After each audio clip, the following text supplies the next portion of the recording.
नमस्कार। आज हम जरा बात करेंगे मोबाइल माइनिंग एप्स की। नाम शायद सुने हो, पाई नेटवर्क, रूबी, बी नेटवर्क।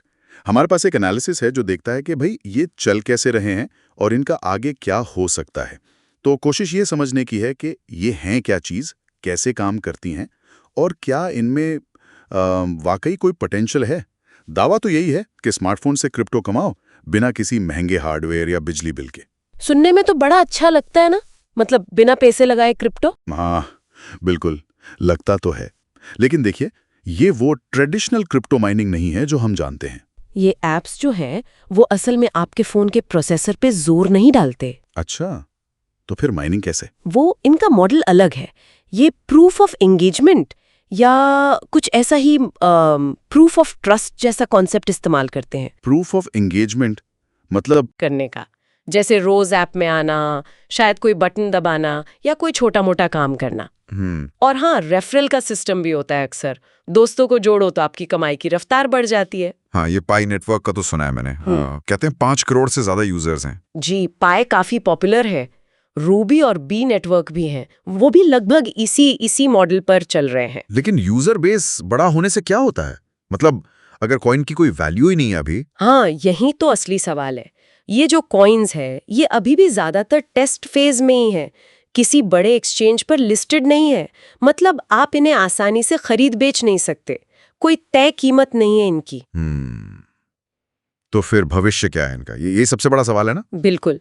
देखिए, कुछ लोग तो कहते हैं सब बेकार है, कोई वैल्यू नहीं बनेगी। हाँ, ऐसे सुनने में आता है। पर जो समर्थक है वो मानते हैं कि अगर पाई जैसा कोई नेटवर्क सक्सेसफुली अपना मेन नेट लॉन्च कर देता है, मतलब टेस्टिंग से बाहर। हाँ, मतलब एक प्रॉपर लाइव ब्लॉकचेन बन जाता है और फिर वो कॉइन किसी एक्सचेंज पर लिस्ट हो जाता है जहां उसे असली पैसे से खरीदा बेचा जा सके। एग्जैक्टली। तब शायद बात बन सकती है। लेकिन ये ट्रेडिशनल क्रिप्टो से अलग है। वहां पहले टेक्नोलॉजी फिर यूजर आते हैं। यहाँ लगता है पहले यूजर बेस बना रहे हैं, फिर सोच रहे हैं कि वैल्यू कैसे बनेगी।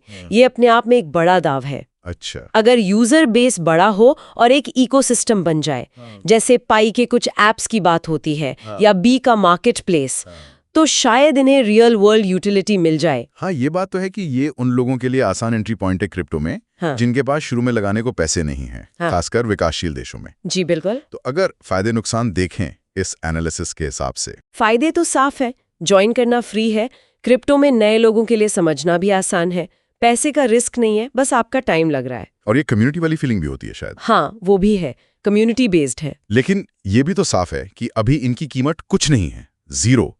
तो क्या ये बस टाइम वेस्ट हो सकता है? ये चिंता बिल्कुल जायज है और ये ध्यान रखना बहुत जरूरी है कि हर प्रोजेक्ट सफल नहीं होगा। बहुत से शायद फेल हो जाएं। जब तक ये कॉइन किसी भरोसेमंद एक्सचेंज पर लिस्ट नहीं होते, इनकी कोई गारंटीड वैल्यू नहीं है। जीरो ही मान के चलना चाहिए अभी तो। तो पैसा लगाना वो तो बिल्कुल नहीं करना चाहिए जब तक चीजें एकदम साफ ना हो। एनालिसिस भी यही चेतावनी देता है। तो मतलब कुल मिला के ये मोबाइल माइनिंग एप्स एक तरह का लॉटरी टिकट जैसा है, संभावनाओं पर आधारित। बिना पैसे लगाए क्रिप्टो की दुनिया में झांकने का एक मौका जरूर है, पर सफलता की कोई गारंटी नहीं। हाँ, कह सकते हैं। और एनालिसिस का निचोड़ भी यही है कि इसे एक फन एक्सपेरिमेंट की तरह देखो, कोई फाइनेंशियल एडवाइस नहीं। बिल्कुल। पर इसमें दिलचस्प बात यह है कि ये दिखाता है कि क्रिप्टो टेक्नोलॉजी कैसे नए रास्ते ढूंढ रही है आम लोगों तक पहुंचने के, वो जटिलता हटाकर। हाँ, ये तो है। लेकिन वो बुनियादी सवाल तो रहता ही है, क्या ये सिर्फ यूजर बेस बनाने से आगे बढ़ पाएंगे? क्या ये असली इकोनॉमिक वैल्यू क्रिएट कर पाएंगे? ये देखने वाली बात होगी। क्या ये उम्मीद हकीकत बन पाएगी?